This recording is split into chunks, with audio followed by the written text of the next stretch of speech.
hardly. I had to do it all the hard way. The hard way. I had to do it all the hard way. While other folks been working by the light of day. Buenas noches, señoras y señores, jóvenes de todas las edades. Bienvenidos a una nueva edición de Crisol de Cultura, el programa de la noche de los sábados en Televisión Ferrol. Saludos cordiales, como siempre, a todos cuantos nos siguen a través de Internet, con muy particular afecto a nuestros espectadores de Hispanoamérica. Y mirad por dónde conviene, por la introducción que sigue, la referencia a Hispanoamérica. Hace unas semanas, el pasado mes de agosto, falleció el poeta surrealista chileno Ludwig Zeller. Naturalmente debía de ser de ascendencia alemana, aunque no lo sé con certeza, que había nacido el 1 de febrero del año 1927. Culto poeta, editor, librero de viejo, traductor de Hölderlin, con devoción por Poe, por Kafka, por Breton. Álvaro Mutis, mi querido Álvaro Mutis, por tantas cosas, había prologado la antología de su obra poética Salvar la poesía, quemar las naves, del año 1987. Pediré prestadas las palabras de Juan Manuel Bonet para expresar la suerte y clave de la poesía de Ludwig Zeller. Voz fundamentada en visiones oníricas, cargadas de erotismo, vertidas en versos largos y cadenciosos, a veces también con ecos geométricos y caligramáticos, tan propios del surrealismo, digo yo. Por buen ejemplo, los siguientes. Palpita la sed y jadeando nos cubren las aguas del sueño. Imágenes azules, sobre el altar de fieltro los cuerpos pegados, abandonados en la noche como piedras lunares olvidadas. Gratitud y memoria para la larga y fecunda vida del poeta chileno Ludwig Zeller. Y bien, hoy nos visita Miguel García Corral y con él hablaremos sobre economía. Se ha dicho así al montón. Claro que habrá que desgranar con destreza y a ver si también con acierto de predicción tantas lecturas que comporta para la economía este momento político de ahora mismo en España, tan propicio al hartazgo, tan desesperante, en fin, con nuevas elecciones a la vista. En fin, que cómo va la economía y muy sobre todo cómo pueda ir a corto y medio plazo en clave internacional, desde luego, y en consecuencia también en España, en Galicia. De todo eso nos ocupará la conversación de hoy. Miguel García Corral es economista, contertulio habitual de este programa Crisol de Cultura, experto en pedagogías empresariales, en asesorías, imparte cursos, quiero decir, en variados ámbitos, viaja bastante por razones profesionales, no sé si también por otras razones, y está vinculado al Club de Prensa, lo estuvo en su junta directiva y ahora lo es como miembro, digamos, de base, por decirlo en términos cuasi sindicales. A veces ejerció también de maestro de ceremonias en esto del Club de Prensa. En fin, bienvenido Miguel, encantado de verte por aquí otra vez. Muchas gracias, Julio. Bueno, buenas noches Emilio, Hola, que lo tengo aquí a mi derecha naturalmente, como cumple, a ver... Como casi siempre, ¿verdad? En efecto, a ver qué nos cuenta Miguel sobre la economía, ¿verdad? Sí. Bueno, vamos a ver, Miguel, vamos a entrarle al asunto. Ya están convocadas nuevas elecciones, llevamos un disparate de meses con un gobierno en funciones y ahora vamos de prórroga 2 meses más, eso sí, encima con el tostón que supondrá, por supuesto, el ambiente preelectoral con todas sus consecuencias, cuya calificación de consecuencias tengo yo muchas ganas de explicarla con vehemencia, pero me voy a callar. Por atender tu propia sugerencia de conversación, Miguel, explícanos tu parecer de qué supone para la acción política y, en consecuencia económica, un gobierno en funciones. Y a partir de ahí ya continúa como mejor entiendas y ya vamos entrelazando opiniones, comentarios, en fin. Adelante, Miguel. Pues básicamente, y por dar una respuesta telegráfica y después la comentamos, hay 2 cosas que influyen el hecho de tener un gobierno en funciones. La primera es que, además lo dice muy clarito la ley, incluso lo dijo la Abogacía del Estado cuando el gobierno pidió un informe sobre si podía o no dar los famosos pagos a cuenta a las comunidades autónomas. Básicamente, lo que no puede hacer un gobierno en funciones es comprometer gastos para los gobiernos futuros. Incrementar gastos para gobiernos futuros. Es decir, un gobierno en funciones no puede tomar una decisión que haga que el gobierno que se monte dentro de 2, 3, 4, 5 meses, los meses que sean, tengan que gastar más dinero del normal, digamos, en lo que sea. Eso lo primero. Perdón, ¿y eso que es pie teórico de ley? Sí. ¿Se llevó a la práctica así? ¿Es así? Sí, básicamente eso es lo que se está cumpliendo. Yo es que estoy pensando en los bienes sociales. Los bienes milagro. Claro, pero eso habría que estudiar. Si Abogacía del Estado y si Hacienda dio su plácet a determinadas medidas, porque hay medidas que son más... Ya vemos que hay condicionados. Claro, la cuestión es esa. Lo que podría hacer ilegal o inconstitucional una medida del gobierno sería esa, que comprometiese unos gastos futuros, siendo un gobierno en funciones. Ahora mismo, Miguel, disculpa, ahora mismo está en el ambiente, se lleva a efecto, no, que es diferente, pero se viene hablando con algún fundamento, no pura rumorología, se viene hablando de que podría elevarse de nuevo el salario mínimo por decreto. Este gobierno en funciones no podría hacerlo. Bueno, pero hasta hace 10 minutos se hablaba de eso, con lo cual... El gobierno en funciones, desde luego, no podría hacerlo. De hecho, el gobierno que lo puso en marcha fue un gobierno, no un gobierno en funciones. Bueno, el gobierno que lo puso en marcha. Entonces, esta es una medida. Ya queda claro. Es decir, disculpa, Miguel. Sí. Es decir, no se puede subir el salario mínimo o medidas de este orden por decreto un gobierno en funciones. Ergo, si lo hace, naturalmente, está violentando la ley. Sería la previsión legal. Sería perfectamente recurrible. Y la segunda cosa que pasa con un gobierno en funciones es que los ciudadanos, las empresas, los agentes económicos, los inversores, están en un estado de no saber qué grandes medidas se van a tomar. Entonces, en un momento dado, yo inversor puedo decidir no invertir o esperar a mi inversión, esperar a saber qué gobierno voy a tener. Unas inversiones grandes. Entonces, las 2 medidas más importantes, o las 2 consecuencias más importantes de un gobierno en funciones son esas.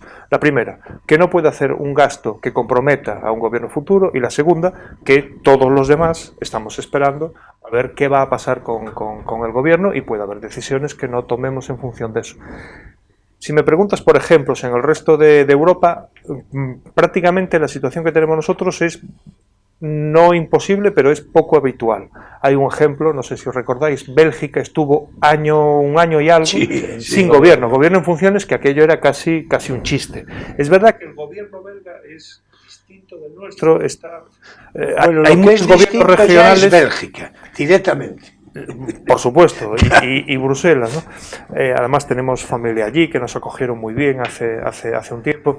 Entonces es verdad que son unos gobiernos interrelacionados y a lo mejor el gobierno estatal influye menos, porque lo que es la política interna de Bélgica es, digamos, menos importante que la política interna española, por múltiples temas, porque están más divididos y tal.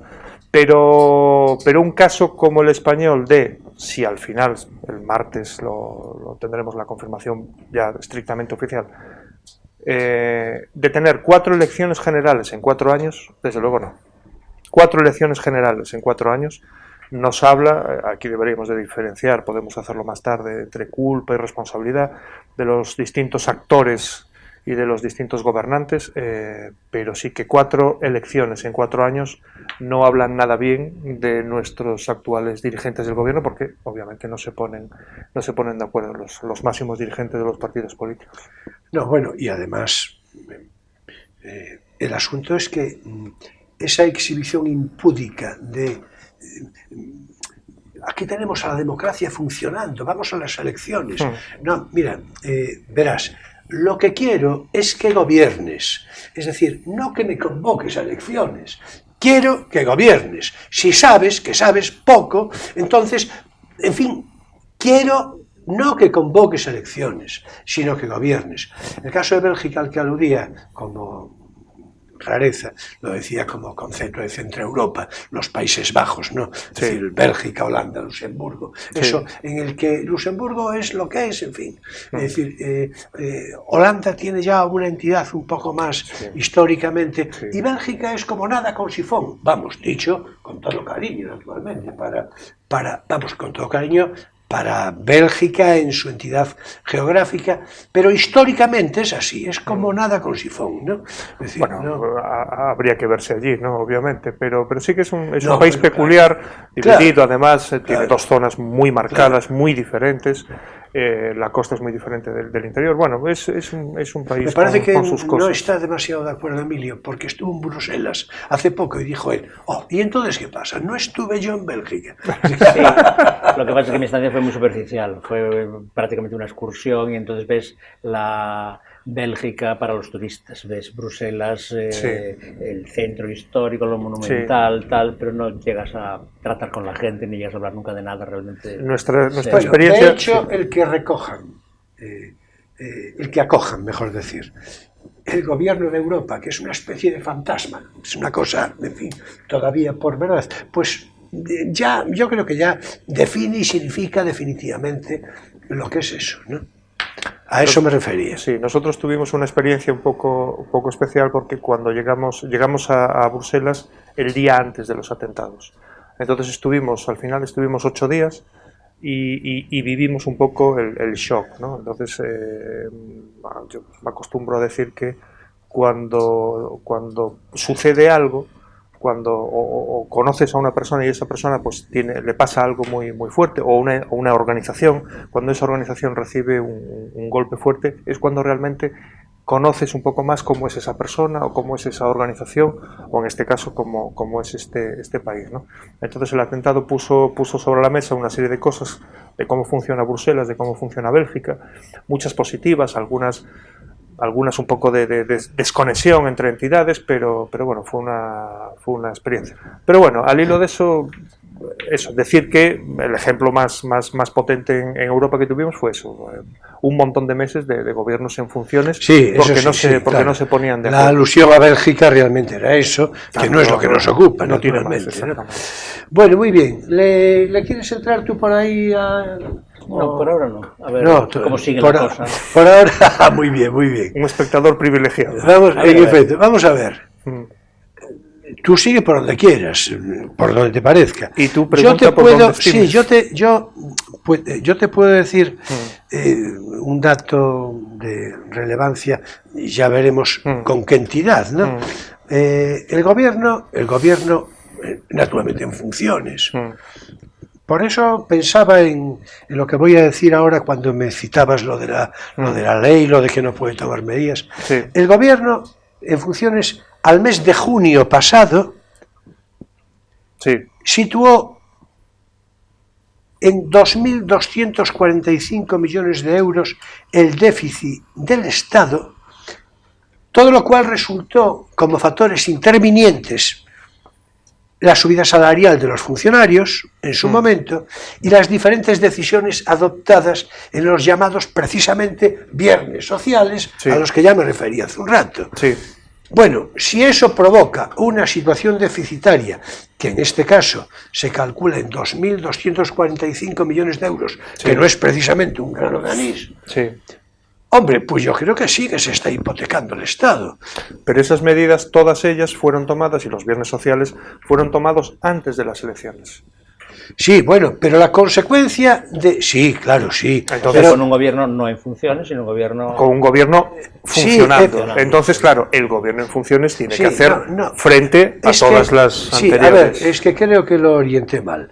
Sí, a lo mejor incluso dije en funciones. Vamos a ver, no, lo que quise decir sí es que era el gobierno en efectivo, el gobierno Sí. en orden de marcha Sí, gubernamental, sí, ¿no? sí, sí, sí.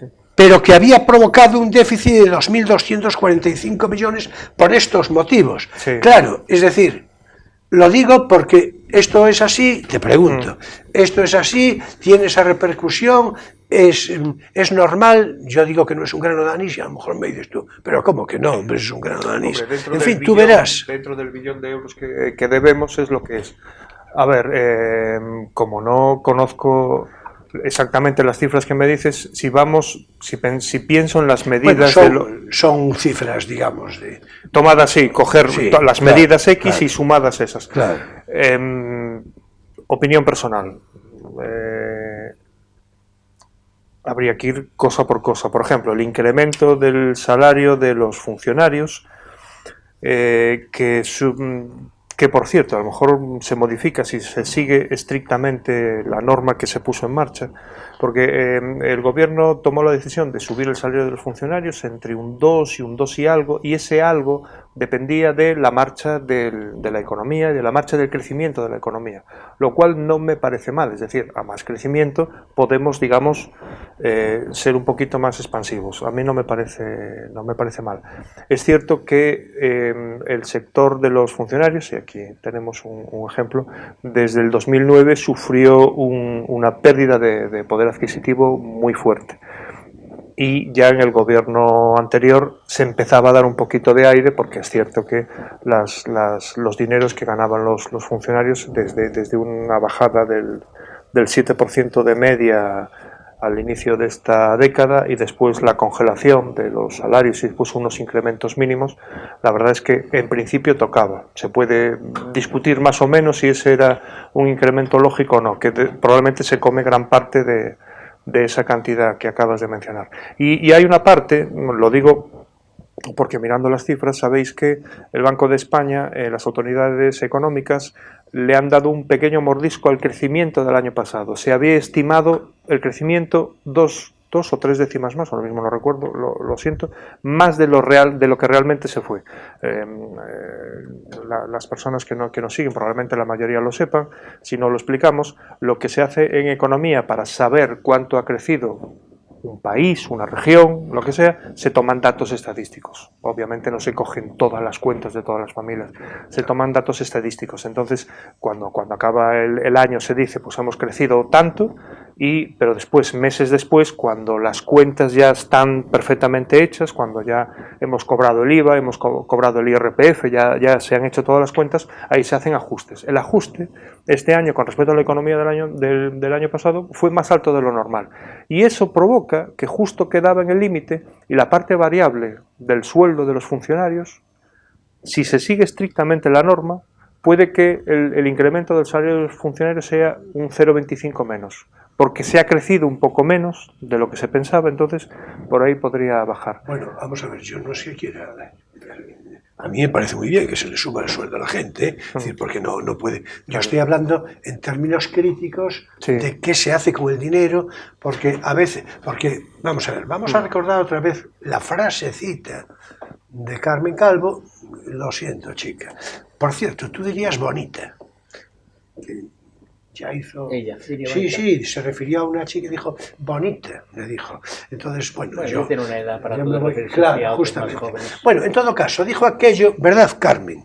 De que el dinero público no es de nadie. Y claro, naturalmente, eso que está en el espíritu del personal, de ese personal que resabia tela, pues naturalmente, como no es de nadie el dinero público, a esas alegrías me refiero, no a otras. En cualquier caso, Miguel, un par de cosas, después ya si quieres entras tú también por aquí, un par de cosas, al hilo un poco de lo que estamos diciendo, parece, tú me rectificas si los Sí, sí. datos que yo, es decir, parece ser que los sueldos subieron un promedio de 3,4%, o sea, los sueldos son más altos y la productividad bajó. Claro, eso, disculpa, Sí. que voy a añadir otra Sí, cosa. sí. Bueno, eso parece que mueve, si esto es así, parece que mueve a la necesaria reforma, como diría yo, a la mejora de la formación, para que la productividad sea otra, ¿no? Vale. Y en todo caso, ¿qué pasa con la reforma laboral? Que parece la yenca, que el gobierno llegó con pecho lobo diciendo la reforma laboral no, es decir, y después, y ahora la reforma laboral sigue, dice, ¿cómo la yenca? Que sí, que no, en fin, entonces, ¿qué pasa con la reforma laboral? Bien, es verdad que no es tu responsabilidad, yo te pregunto No, aquí, la responsabilidad claro. No. A Vale. ver. Pues vamos por partes. Los costes salariales han subido bastante. Los costes salariales han subido bastante. No tengo el dato de productividad, porque además el dato de productividad es más complicado de tener, pero es verdad que los costes salariales han subido. Ha subido un 2 y algo % por incremento de salarios, pero ha subido bastante más lo que son, porque los costes salariales tienen la parte de salarios y la parte que la empresa tiene de gastos a mayores.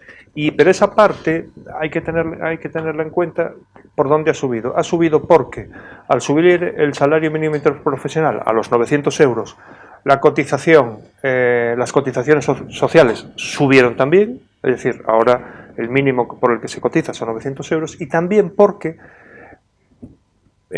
sabéis que hay unas bases máximas de cotización, es decir, por mucho dinero que ganes, la seguridad social que paga por ti la empresa llega a tanto. Entonces eso, que no se había tocado en bastante tiempo, también lo tocaron y subió un 7%. Entonces por ahí han subido los costes salariales. ¿Qué debemos de hacer con el mercado de trabajo? A largo plazo, lo que tú dijiste, formación. Es decir, ¿qué queremos ser? ¿Trabajadores de baja cualificación que hacen cosas, digamos, de calidad media, o queremos ser trabajadores de alta cualificación que hacen cosas de gran calidad? Que permitan competir. Exactamente. Para entendernos, ¿qué queremos hacer en coches? ¿Ladas o Audis? Así es. Esa es un poco el escalón, ¿no?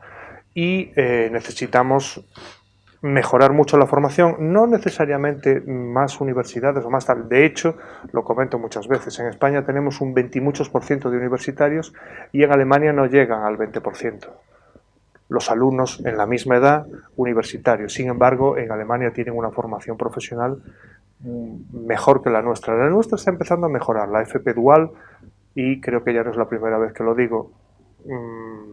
Es una manera muy buena de formarse y de encontrar trabajo, y vuelvo a decir, no hay en Ferrolterra hoy los operarios que Navantia y las auxiliares van a necesitar dentro de 2 años y medio. No los hay. Sí, eso No lo los hay. dijiste, ahora lo estás repitiendo. Y lo repito porque lo no estás pararé de repitiendo, repetirlo. Y después ya en el postprograma te haré yo un comentario sobre eso. Bueno, Correcto. en fin, esto es otra cosa. Y la próxima vez que me traigas lo volveré a decir. Una digresión de orden particular. Porque sigue sin haberlo. Y con respecto a la reforma laboral, a ver. No, eso lo dejamos para después, Ok. si te parece. Me parece. Porque ahora ya tenemos que entrarle a la cuestión de... Muy bien. No, iba a hacer una aclaración previa, porque hay espectadores, yo creo que todos conocen lo que es un Audi, el coche Audi. Lo del Lada ya no estoy tan Correcto. seguro. Vale. Entonces, Bien ya traído. no estoy tan seguro. Entonces es muy curioso porque el coche Lada es la marca del coche ruso. ¿Estás de acuerdo, no? Te referías a eso, naturalmente, claro. Es decir, Bueno, quiere decir coches baratos o coches caros. Coches baratos, de alta exacto. gama o coches de sí, gama bueno, baja, no, yo Exacto. era la aclaración de lo del hada, Ya. porque es muy curiosa la mención, ¿no? Bueno, en fin, ahora es tiempo para nuestro espacio divulgativo. No tienes por qué saberlo. Yo primero.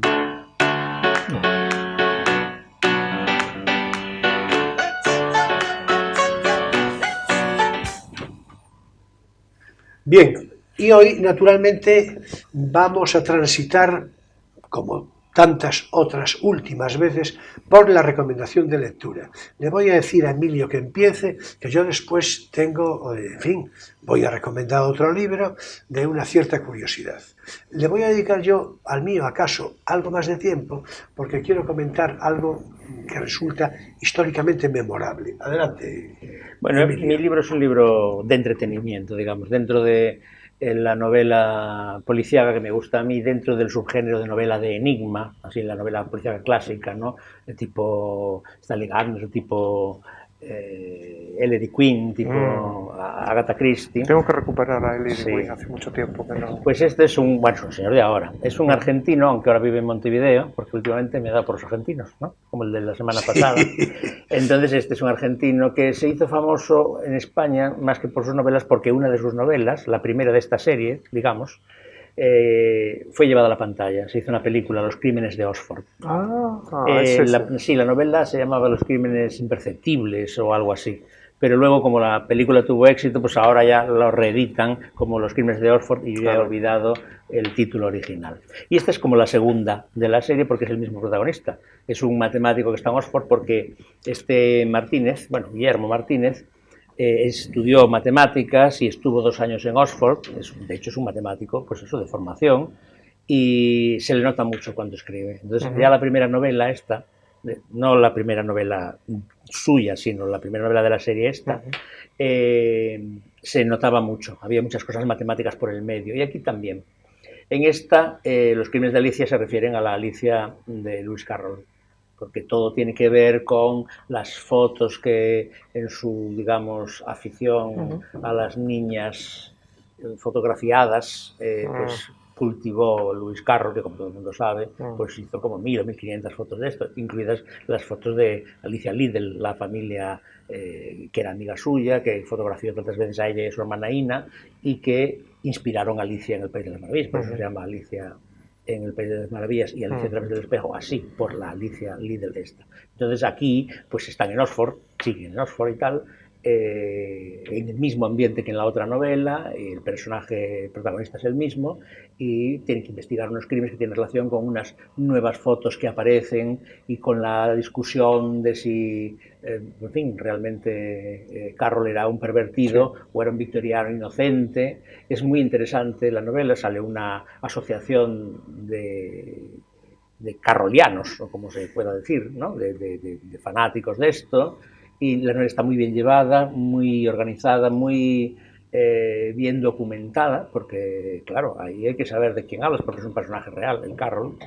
Y a mí me ha gustado mucho, la verdad, esta novela. Entonces yo la recomiendo para cualquiera. Esta edición es del Círculo, pero en realidad la edición original es de Planeta.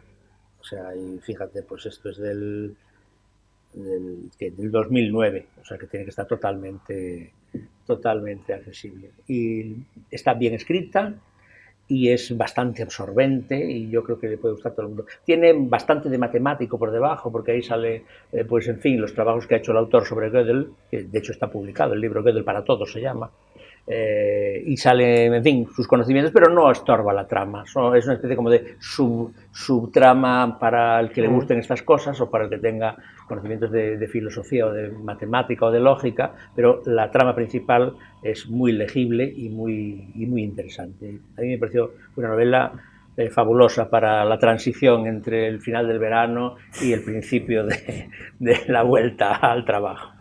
Sí, bueno, vuelta al trabajo ya lo diremos cuando nos despidamos, porque claro, hoy empieza el otoño, naturalmente. Sí, bueno, Los crímenes de Alicia, Los es crímenes así, de Alicia, ¿verdad? de Martínez. Guillermo Martínez, ahí está. ¿no? Guillermo Martínez, escritor argentino, Sí, aunque hoy afincado en Montevideo, en creo que está Uruguay, hoy, sí. en Montevideo.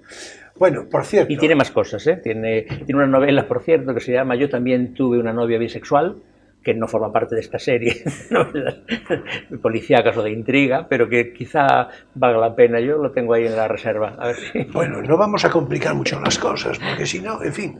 En todo caso, te iba a decir que la asociación de carrolianos, que más o menos ponías en marcha, yo me sumo con entusiasmo y yo Bueno, creo... en la novela es inventada. Luego Sí, lo dice no, al no, final, ya, Es una no, novela, no, pero yo- en la novela el presidente honorífico de esa asociación es el príncipe Carlos.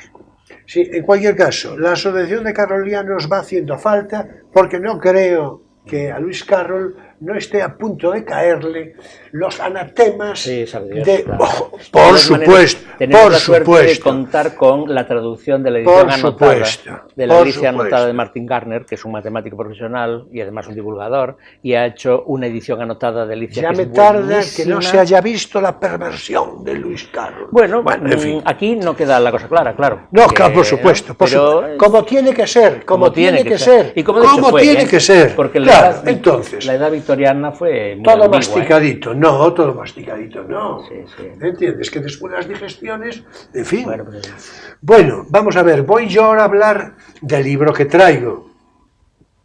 Lo voy a poner aquí para que la cámara, en fin, lo aproxime, a ver si no se me cae, que ya convenía. A ver, hay un zoom de estos de primera categoría. Bueno, yo espero que la realización se porte bien, si no me voy a enfadar yo enseguida mucho. Vamos a ver, la novela es... quiero decir, el libro que recomiendo de una manera particularmente marcada hoy es Testigo de la Historia. Los 100 mejores artículos por Emilio Romero. Emilio Romero, novelista, dramaturgo, ensayista, poeta, en todos estos registros encontró acomodo y buen acomodo, pero fue en su labor periodística, en su enorme prestigio como articulista, seguramente el más polémico de su tiempo, del tiempo del régimen de Franco, naturalmente, lo que acreditó de manera sobresaliente su brillantez literaria. Curiosamente, hablábamos hace un rato, antes de entrar en plató, de dónde hay brillantez literaria o dónde no hay. Pues sí, aquí la hay totalmente. Brillantez literaria, lucidez, capacidad de análisis, preocupación por el ámbito de las ideas, por el pensamiento elaborado, en definitiva, esas coordenadas imprescindibles que definen al hombre culto en su sentido más esencial. Y tú me decías, cuando yo decía algo de esto, tú me decías, eso que no hay. En fin, ¿no? sí, hoy escasea. En Porque efecto. que no hay, pero escasea. Sí, es bueno, verdad claro, que nosotros claro. compartimos Vamos a la ver. admiración por los periodistas de gran estilo. Por digamos, supuesto, Umbral, por supuesto, por supuesto. Cándido. Por supuesto. Hay que decir que, claro, yo, que en fin, que voy teniendo una edad, ojo, como todos, no vaya a ser que se pongan... Pero cada uno tiene la suya. Exactamente. Eso de como todos. Exactamente. En todo caso, yo tuve ocasión de escuchar a Emilio Romero en algunas oportunidades y su conversación era deliciosa. Naturalmente, para una inteligencia despierta, para un espíritu, ojo, libre. Ya veremos hoy cuánto hay de libertad. La paz empieza nunca, escrita por él, fue Premio Planeta del año Eso fue una novela, 57. Sí, bueno, tiene el trasfondo, obviamente, de la Guerra Civil. Mis versos secretos y prosas canallas, que ya te va gustando este Ese título me gusta. Claro, que ya lo sé yo, del año 81. También de este año es Una golfa subió a los cielos, Cartas al Rey de 1973 y muy especialmente la que habría de ser reconocida como el Premio Espejo de España en el año 1985, Tragicomedia de España, unas memorias sin contemplaciones a modo de gran crónica de la historia de España entre los años 1934, ¿qué año?, y 1984. qué año. Por demás, sus gallitos, los de Emilio Romero, si lo veis, la portada ilustra un gallo, porque eran los gallitos. La columna de Emilio Romero tenía un gallo dibujado. El gallo era él, naturalmente, el gallo de su corral periodístico. Hay un libro sobre Emilio Romero que es El gallo del franquismo. Por supuesto. Que al final claro, le quedó. Porque era el gallo y los espolones. Ya me vais entendiendo. Fue director del diario Pueblo, un periódico de masas, el de mayor tirada en España durante los años 50 y 60 del siglo pasado.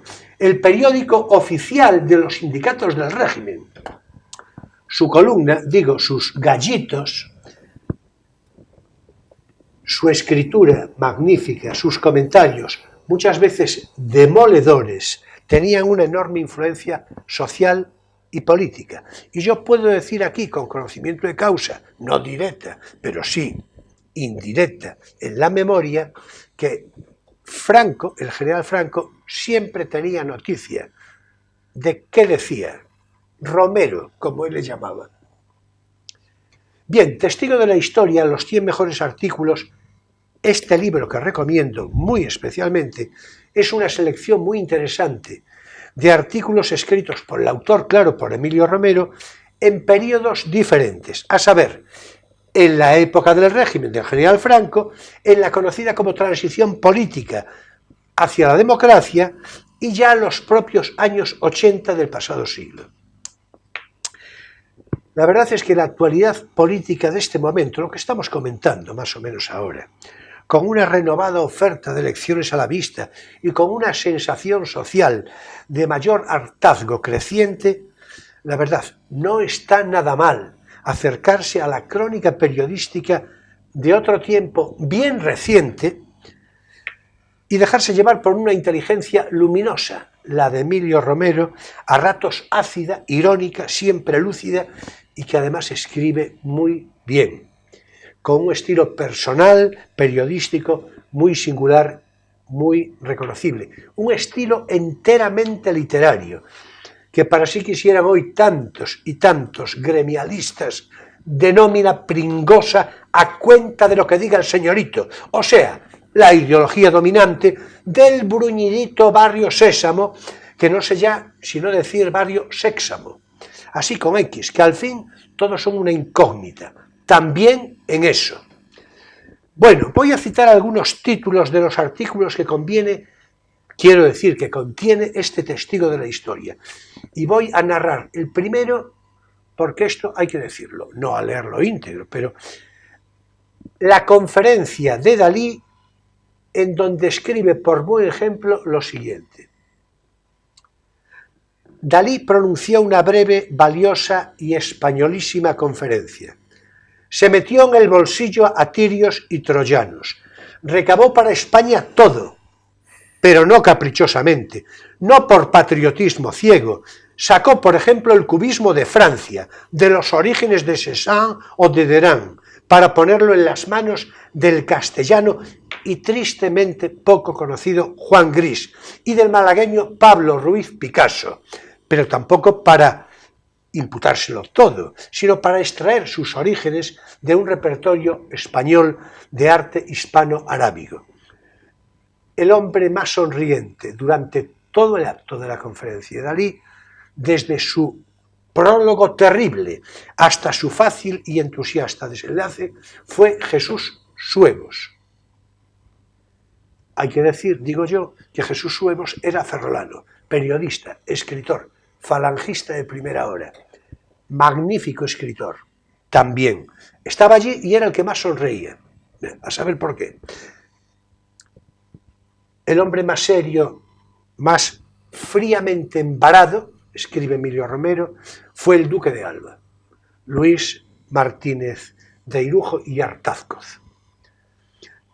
Y digo yo que hay que decir que esta conferencia que pronunció Dalí, se produjo un día del mes de noviembre del año 1951, cuando todo parecía tan oscuro.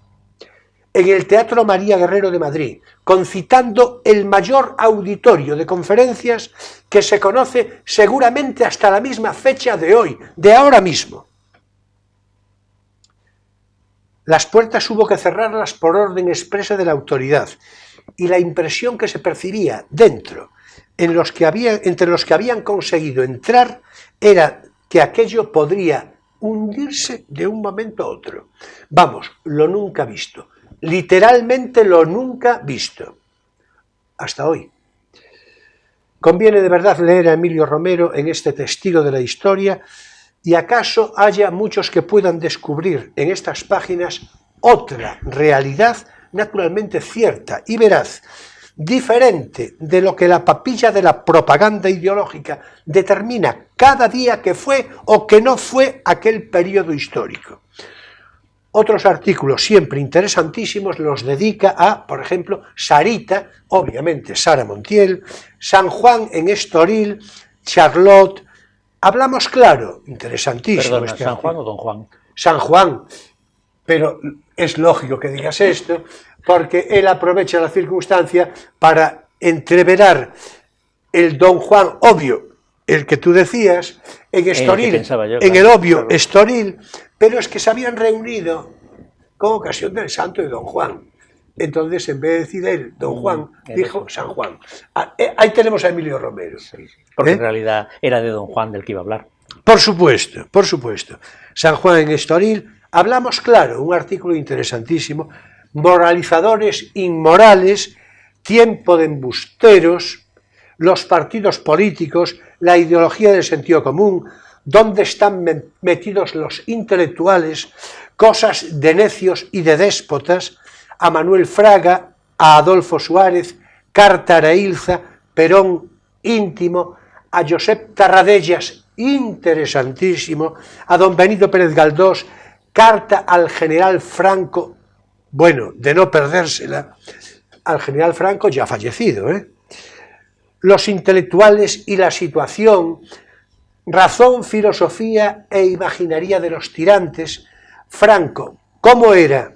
Yo estuve en la guerra civil, él, claro, Borges y la democracia, delicioso. Y atención, el último de los artículos, precisamente, el último, podría ser escrito hoy mismo. Se titula Sobre la desaparición de España desde nuestros pueblos, con el pretexto de nuestros pueblos. En fin, ¿qué más decir, verdad?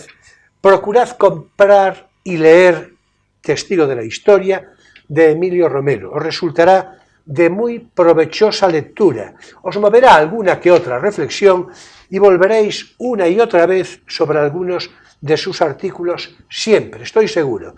En todo caso, una crónica periodística memorable sobre la España más contemporánea. Y hasta aquí nuestro espacio divulgativo. No tienes por qué saberlo.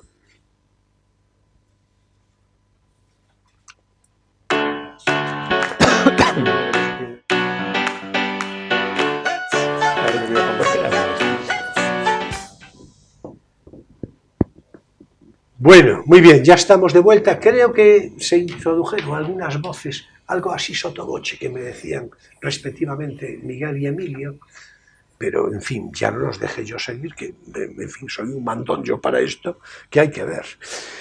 Bueno, en fin, que ya continuamos con nuestra historia, que es la de la economía de ahora mismo, A ver...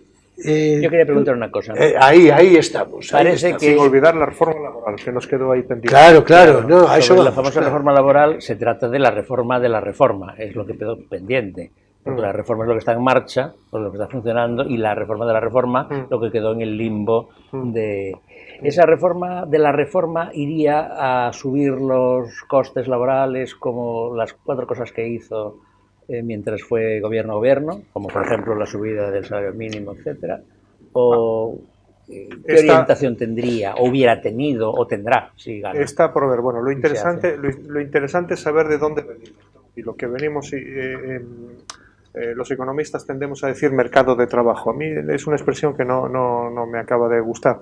Pero bueno, mercado de trabajo, o cómo son los trabajadores en España. de los trabajadores en España, y además esto, por ejemplo, en Ferrol se ve muy bien, tenemos a los trabajadores divididos en dos grupos muy distintos. Unos, los que son fijos, muy fijos, pero fijísimos, como los funcionarios o como los trabajadores de Navantia, como los trabajadores de Endesa, es decir, trabajadores especialmente protegidos por muchos motivos.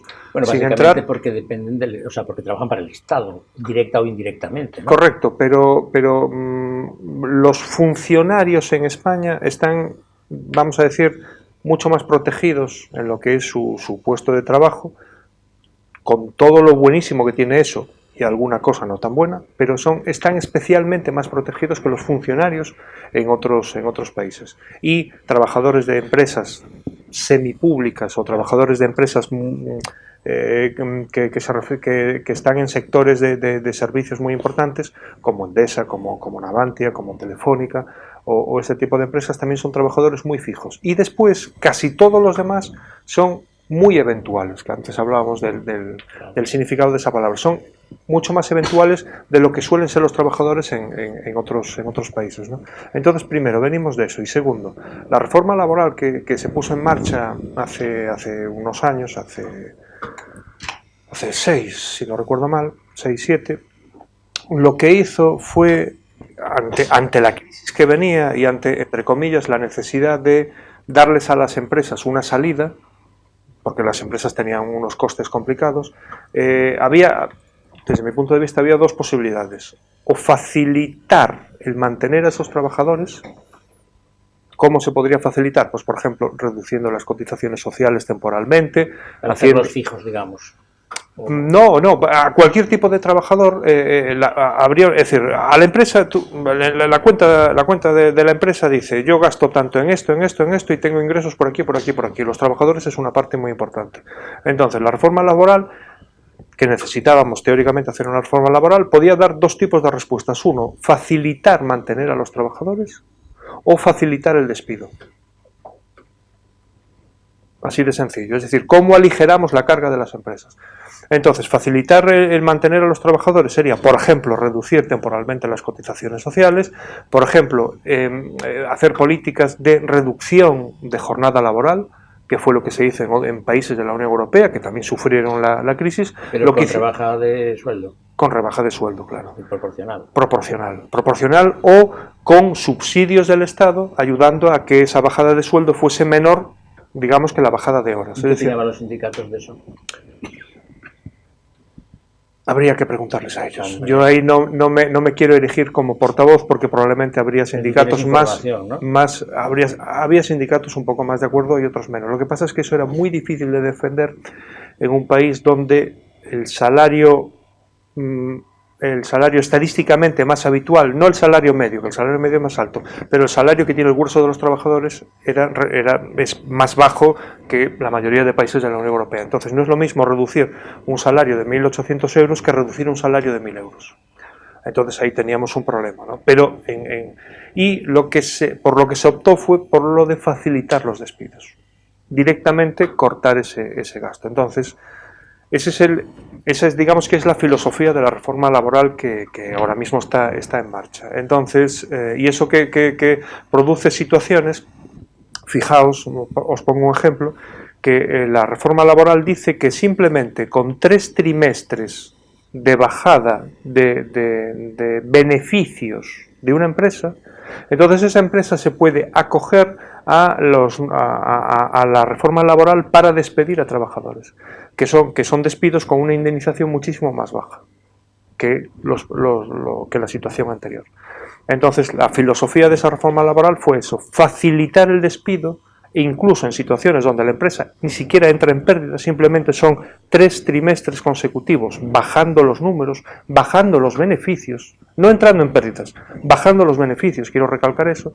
Se fue por esa filosofía y no por la de mantener el empleo. Es decir, vamos a darles un aire a las empresas mientras dura la crisis, porque todas las crisis son temporales. Vamos a darles un aire. Si como último recurso tienen que despedirlos, pues que los despidan, pero vamos a darles un aire. Entonces, la pregunta es: ¿qué quiere hacer este gobierno con la reforma laboral? Pues supongo que quitar algunas de las medidas en ese sentido y poner en marcha medidas que faciliten el empleo. Porque aquí siempre hay dos cosas, o solucionamos o intentamos darle una solución a lo que funciona o darle una solución a lo que no funciona. Entonces, vamos a intentar darle una solución a lo que funciona. Esa sería la idea fundamental. Bueno, vamos a ver. Tengo que aludir, como otras veces, al tiempo. Es decir, lo digo para priorizar lo que entiendas, en tu caso, priorizable, y tú mismo, claro. Es decir, priorizable, porque yo creo que ya vamos un poquito ajustados. A ver, yo creo que hay una circunstancia que yo tengo, en fin, aquí un listado de referencias y de agravios, es decir, variada, ¿no? Lance usted y yo seré todo lo breve que pueda. Sí, no, lo de agravios naturalmente es una media broma. Hay una circunstancia que yo creo que sí es algo recurrente por razones obvias, el déficit en pensiones, ¿no? Es decir, sí. Eso, en fin, vamos a ver, los datos de enero a julio de los últimos 7 meses hablan de que hubo que echar mano de 2.300 millones, más que en el mismo periodo del año pasado. Claro, si esto es así, parece que, en fin, a ver cómo hacemos con esto. Lo del Pacto de Toledo parece que no se quiere renovar. Sí. En fin, hay reticencias varias. Yo creo que estamos en fin, en una situación, ¿no? Porque es una cosa preocupante, es un gasto tan necesario como tremendo, pero es que habría que ponerle una solidez en la medida de lo posible, vamos, no, para tranquilidad también de los pensionistas y de las generaciones futuras, y de nosotros cuando lleguemos a ese por supuesto, que son 10 minutos, que esto no... Sí. 20 años no es nada. Exacto, claro, la medida del tango, como suelo decir yo, claro, pues venga. Ahora mismo, tal y como tenemos montado el sistema de pensiones, para que nuestros televidentes lo sepan, lo que hacemos con las cotizaciones sociales es pagar las pensiones contributivas. Y sale de presupuestos generales del Estado, es decir, no sale de las cotizaciones, las pensiones no contributivas. ¿Vale? Eso por ahí. Segundo punto, las pensiones contributivas ahora mismo somos capaces de pagar aproximadamente 12 de las 14 mensualidades, porque las pensiones tienen 14 pagas. Ahora mismo, con las cotizaciones, con lo que se recauda de las empresas y de los trabajadores... aumentó la cotización, ¿no? Está aumentando el ingreso por el ingreso. De hecho, lo estamos viendo en las cifras de la Seguridad Social, se incrementan los ingresos y también se incrementa lo que las personas que se están jubilando han cotizado más, entonces tienen el derecho que tienen. Entonces ahora mismo, de las 14 pagas que reciben los pensionistas, más o menos el sistema, tal y como lo tenemos montado, es capaz de pagar 12. En España, más o menos, los trabajadores reciben el 90% de lo que han cotizado, más o menos. Y eso es, por ejemplo, mucho más de lo que reciben en otros países. En Alemania, aproximadamente, los trabajadores reciben el 50% de lo que cotizan. Es verdad que los salarios en Alemania son muchísimo más elevados, entonces el 50% de 2.000 es más que el 90% de 1.000. Entonces hay que también poner eso. ¿Hacia dónde debemos ir? Tal y como tenemos ahora mismo el sistema de pensiones, dentro de poco tiempo empieza a entrar un factor de corrección que va a hacer que baje un poquito el dinero que van a recibir los pensionistas que se vayan jubilando. Las proyecciones, que es interesante saber, las proyecciones nos dicen que dentro de más o menos sobre el año 40 y pico se va a producir el momento peor. El momento peor entre los derechos de los jubilados y las cotizaciones que se van a recibir. Y desde ese punto empezaríamos otra vez a mejorar.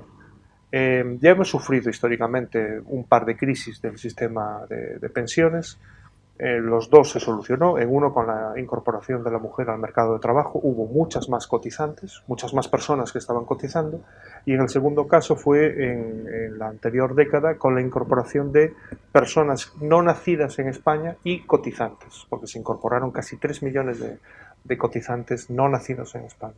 En estos momentos nos encontramos con otro problema, que es un problema distinto al que teníamos antes, que es que tenemos muchos más jubilados. Entonces, ¿qué hacen en otros países? En otros países, una parte de las pensiones va a cargo de los presupuestos generales del Estado.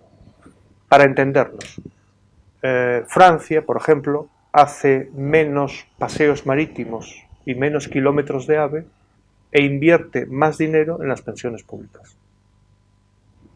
Manteniendo, además estamos hablando de un país que tiene la edad de jubilación mucho antes que la nuestra. Nosotros ahora mismo la tenemos legal en 67 años y ellos se están moviendo en los 60-62, la legal. Entonces, tenemos ahí varias soluciones. Y la solución que al final tomemos como país, como Estado, va a ser una decisión que va a depender de la política. Es decir, o reducimos el dinero que van a recibir los pensionistas, o aumentamos las cotizaciones, con el problema que eso le da a las empresas, o cogemos parte del dinero que hoy se destina a paseos marítimos, auditorios, líneas de AVE, carreteras, etcétera, porque yo no le quitaría dinero ni a la educación, ni a la sanidad, ni a los servicios sociales, cogemos parte de ese dinero y lo destinamos a pagar lo que hoy sería, por ejemplo, las 2 pagas extras, que es cuando la Seguridad Social tiene que pedir dinero al Estado. Cada paga extraordinaria, en la de mediados de año y la de final de año, es cuando la Tesorería de la Seguridad Social acude al Estado y emite deuda. De hecho, la deuda que tiene hoy la Seguridad Social ronda los 50.000 millones de euros. Dicho fríamente, va a ser una decisión política, Julio. ¿Se irá por un lado o se irá por otro? Ya. Bueno, que desde luego hay un dispendio de gasto. Yo no le llamaría dispendio a las pensiones, porque además hay una cosa. No. Yo no estoy diciendo eso. No me refería a las pensiones. De acuerdo. Digo que hay un dispendio de gasto por conceptos de lo más, en fin. Por arbitrariedades políticas. Pero vamos, desde directamente. Rotondas, aeropuertos que no vengan a ninguna cosa, edificios icónicos, no sé qué. Pero vamos a ver, que eso. Véase los 90. Eso tendría. Estamos de acuerdo, ¿no? Eso tendría que estar perseguido judicialmente. Es decir, con todas las responsabilidades duras, porque es que no tiene explicación. Es decir, es una cosa... Porque de ahí viene la corrupción. Por favor. Porque las obras públicas son el veneno de toda corrupción. Claro. La cuestión es que toda obra pública, que conste que ahora ya la ley ya va en esa dirección. A mí lo que recuerdo hace bastantes años, cuando la norma no hablaba de esto, cuando digamos se ponía sobre la mesa el hacer X línea de AVE o el hacer X auditorio. Y yo decía, pero vamos a ver, ¿cuánta gente va a ir en AVE desde tal sitio a tal otro como para construir una línea de AVE con todo lo cara que es? O cuánta gente va a ir al auditorio, cuánta gente va a ir a este otro sitio. ¿Te acuerdas de la moda de las rotondas? Que de repente salieron como setas y había es que había una oferta de rotondas. 20 millones. Había una oferta. ¿Cuánto dinero se gastó estúpidamente? Bueno, hay sitios donde encaja una rotonda. Estúpidamente hay que subrayarlo, ¿eh? Claro. Porque supuso un déficit.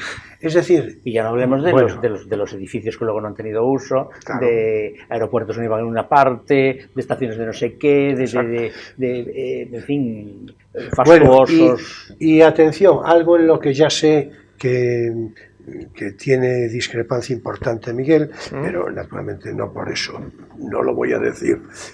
No es lo que nos ocupa ahora, ni nos puede ocupar, porque esto ya tiende a haberse terminado, ¿eh? Sí. Pero, por supuesto, lo digo porque estamos hablando de dineros. La prioridad son las pensiones, mejor decir, el gasto social. Precisamente hay que evitar esos disparates de dinero. Me iba a referir, en todo caso, a las autonomías, a cómo se gasta el dinero, cómo se distribuye, porque yo estoy convencido, muy convencido, de que dinero hay, pero no se gasta bien, pero estoy convencidísimo. Otro día nos tenemos que dedicar a hablar exclusivamente del sistema, del Estado autonómico. A ver si hay despilfarro o si no funciona. Sí, a lo mejor tenemos que dedicar a 2 programitas, no creas. Pero un ratito. Sí, exactamente. Yo creo que eso es muy importante. Pero me tienes que permitir un minuto sobre lo importante que es el tema de las pensiones. Porque estamos hablando... Claro, hay que por eso lo saqué a colación. Claro, hay que ponerse en la piel de que no podemos, ¿cómo diría yo?, darle un mordisco al sistema muy fuerte. Porque estamos hablando de que, a ver, hay personas que a lo mejor no toman bien sus decisiones y llegan a la edad de jubilación y a lo mejor no tienen un petiño ahorrado y es conveniente llegar con un poco, ¿no? Pero es verdad que hay personas que hacen sus cuentas y dicen, vale, yo tengo hoy 50 años, por ejemplo, y voy a trabajar, voy a tener estas cotizaciones y cuando me jubile ya me pongo en los 67 años, ya no le doy más vueltas a los 67 años y voy a tener tal pensión. Lo que no podemos hacer es que hagamos reformas, digamos, demasiado agresivas que hagan que personas muy cerca de la jubilación, a pocos años de jubilarse, de repente les digamos que van a tener un 10, un 20, un 30% menos de pensión. No podemos ir a eso porque no hay capacidad. Cuando te queda muy poco tiempo, claro, no hay capacidad de reacción. Sí, a ver. Entonces es importante todas estas cosas. Tú estás diciendo esto para generar conocimiento público. Exacto. Pero no me lo dices a mí, que yo estoy totalmente de acuerdo. Por supuesto. Correcto. No. Estamos construyendo un... Por supuesto. Ahora, aquí no digo que para el próximo programa, a lo mejor sí, que podamos hacer con Miguel, pero lo de las autonomías sí, eso mira, tenemos que perfilarlo, hablar, porque merece mucho la pena, y sobre todo porque es un asunto tan importante, tan groseramente importante, que apenas se habla de él. Digo, en foros públicos, ¿no? No, tienes toda la razón. Apenas se habla de él, ¿no? Es como la familia que busca el céntimo a la hora de comprar un kilo de patatas y, sin embargo, paga un sobrecoste terrible, a lo mejor por un coche o por una vivienda. Por supuesto. Bueno, pues vamos a ver. Tenemos que cerrar el asunto. A mí me quedaba aquí algún comentario sobre el Brexit, es decir, alguna alusión al Brexit, alguna alusión a la guerra económica entre Estados Unidos y China, en fin, y básicamente esto. Pero es que yo no sé, un minuto, es que no más. Grosso modo, y pensando en lo que nos afecta en España, en Galicia, grosso modo, el Brexit a la brava va a ser negativo porque además Galicia comercia especialmente con el Reino Unido y fijaos que solo el hecho de enviar un camión de aquí a allá, solo el hecho de que en el puerto de Calais o cruzando el túnel o lo que sea, va a haber una aduana y allí se para, solo eso incrementa el tiempo de viaje tanto que ya el coste de enviar las cosas, aunque el coste de aduana no sea muy elevado o casi cero, ya solo el coste de tiempo va a suponer un cambio terrible.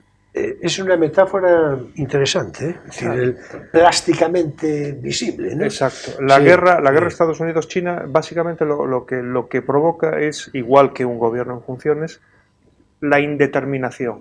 Tú eres empresa o tú eres una persona que está pensando en invertir o estás pensando en montar un negocio, estás pensando en tal, claro, en un momento dado no sabes si lo que tú vas a vender o el servicio que vas a ofrecer, si lo vas a poder colocar en Estados Unidos tal cual lo vendes o con un 30% de sobrecoste, porque no sabes qué decisión va a tomar Estados Unidos.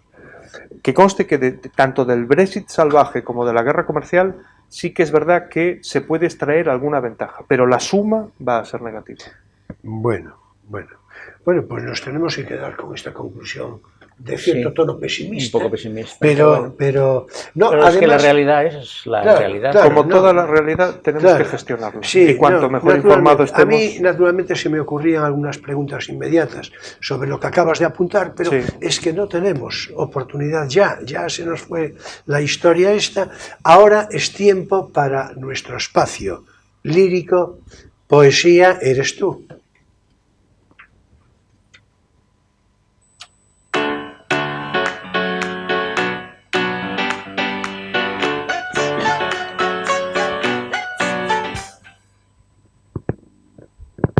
Bueno, y hoy voy a dar lectura a unos versos de Luis Rosales. Los últimos versos de su maravilloso poema La casa encendida, que ya traje por aquí de paseo en alguna otra oportunidad, no los mismos, claro, y que traeré en cualquier otro momento. La casa encendida, a mis ojos, es un monumento poético de emocionante humanidad. Dice ese texto, el que voy a leer, a modo de frontispicio, de introducción: y ahora vamos a hablar, sabéis, vamos a hablar, como si hubiera empezado el deshielo y ya estuviese circulando la misma sangre en nuestros corazones. Y todo comenzase al fin como sube a los pechos de la madre la leche cuando la boca la solicite. Y todo hubiese ya empezado en un lugar del mundo, en un lugar sin minuciosidades, que Dios debe tener ya preparado para nosotros, con un salón de costura y un despacho y unas estanterías con libros y con cuadros, en un lugar de donde el tiempo se ha convertido de repente en la palabra ahora. Esta palabra misma, ahora, que ayer era un latido perdiéndose en la lluvia, y hoy ya junto a nosotros, junto a vosotros, crece y se agranda hasta borrar el mundo. Porque empieza el deshielo, y yo he llegado a tener la estatura de una gota de agua, porque soy como un niño que despierta en un túnel, y jamás he sentido la plenitud que estoy sintiendo en este instante. La plenitud que no puede acabar si no es conmigo, la plenitud que estoy besando en vuestras manos, que estoy hablando en vuestras manos, que estoy viviendo junta, porque ahora vamos a hablar, ¿sabéis? Vamos a hablar, hasta que puedan conocerse todos los hombres que han pisado la tierra, hasta que nadie viva con los ojos cerrados, hasta que nadie duerma. Nunca me canso de leer a Luis Rosales. La emoción de los versos profundos, serenos, humanísimos de Luis Rosales. Yo tengo que confesar que a mí siempre me vienen las lágrimas a los ojos cada vez que leo La casa encendida. Y con ellos, con estos versos, volveremos seguramente pronto, porque son fecunda y luminosa poesía, las de este poeta falangista, que, ya lo digo, amigo personal de García Lorca, y al que cualquier día tendremos que dedicar un programa cumplidamente entero. Y hasta aquí por hoy nuestro espacio lírico Poesía eres tú.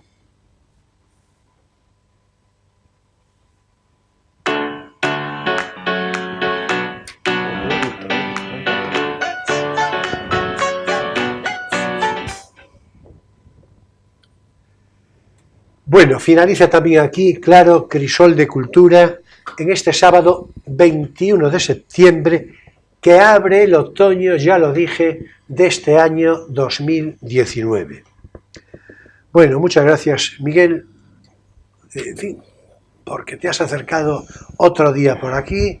Si te dejas, pues no sé, un par de meses más o menos, volvemos a conversar. Ya veremos si sobre las autonomías o sobre lo que proceda, pero el programa sobre las autonomías, antes o después hay que hacerlo, y yo creo que antes pronto que tarde. ¿Estamos de acuerdo? Estamos de acuerdo, y bueno, agradecerte que hayas traído a Luis Rosales, te lo acabo de decir, te lo digo otra vez, y agradecerte también que hayas traído a Emilio Romero, porque fue, lo hablábamos antes de entrar en antena, uno de los primeros periodistas a los que reconocí por el nombre, de los de estilo, de los de fondo. Sí, sin duda. Emilio Romero es un personaje además poliédrico, como diría Vicente Araguas, de 1000 piezas. ¿Eh? Y al que, por cierto, le cumpliría otro programa íntegro, pero claramente, a Emilio Romero. En cuanto a Luis Rosales, lo que dije es cierto. A mí me emociona tanto leer La casa encendida, otras cosas de Luis Rosales también, ¿eh? Pero el poema La casa encendida, yo casi practico, a ver si un día no me vienen las lágrimas a los ojos, pero me vienen. Bueno, pues este es el poeta al que algunos tontos, revirados, pues le dijeron cosas de orden político, en fin, y por cierto circula por ahí la especie, naturalmente, sobre supuestas responsabilidades respecto a la muerte de García Lorca, a la muerte alevosa de García Lorca. Bueno, estas son unas simplezas tan mayúsculas que lo mejor es seguir, en fin, pero sin pararse apenas un segundo. Celebro que te haya gustado, por otra parte, naturalmente. Es muy emocionante. La casa encendida de Luis Rosales, no estamos en tiempo de recomendación de lectura, pero desde luego ya podéis haceros con el libro, que eso sí, en fin, os probéis de Kleenex, que a lo mejor os ocurre lo que a mí, ¿verdad?, al leerlo. En todo caso, vayamos a decir que nuestro próximo invitado será José Polo, actor de doblaje, como sabéis, y con él hablaremos naturalmente sobre cine. Esta vez vamos a dedicar nuestra conversación del próximo sábado a la extraordinaria, en todos los sentidos, actriz italiana Sofía Loren. Me ponía yo en comunicación por mensaje, por WhatsApp, con José Polo, precisamente para ponernos de acuerdo. Yo a mis invitados suelo decirlos, no me lo negará Miguel, hablamos de lo que gustéis, ¿de qué quieres hablar? ¿De qué quieres hablar? Y entonces José Polo me dijo, ¿qué te parece Sofía Loren? Y yo, ya comprenderéis que cogí la frase como me pareció y le dije imponente. Le dije, incluso a día de hoy. Pues eso, de Sofía Loren vamos a hablar. Con esto queda todo dicho. O sea, programa de no perdérselo, ya sabéis, pero de no perdérselo de ninguna manera. El de este próximo sábado en Crisol de Cultura. Por cierto, Emilio no nos acompañará porque tiene obligaciones académicas, naturalmente dicho sin sorna, que parece que sí, que la hay, pero no.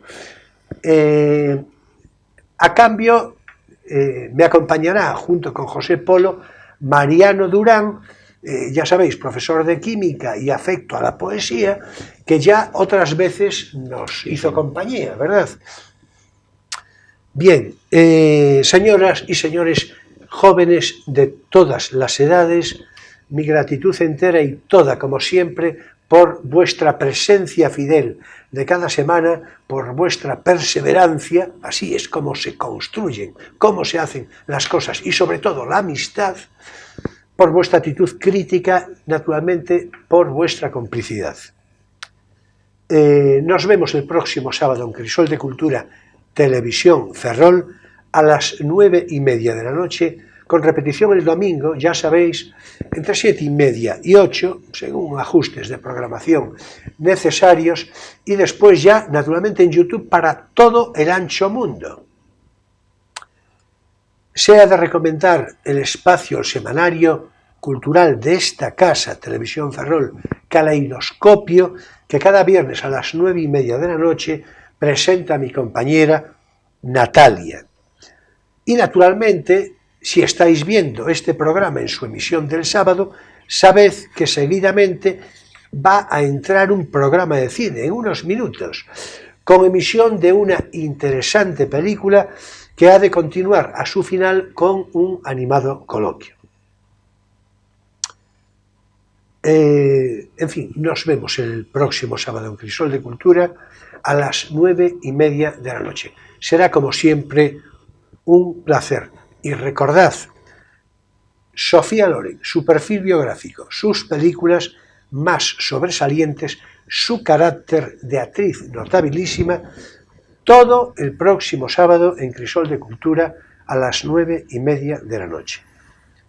Y bien, ya sabéis que paso lista. Muchas gracias, buenas noches y feliz semana.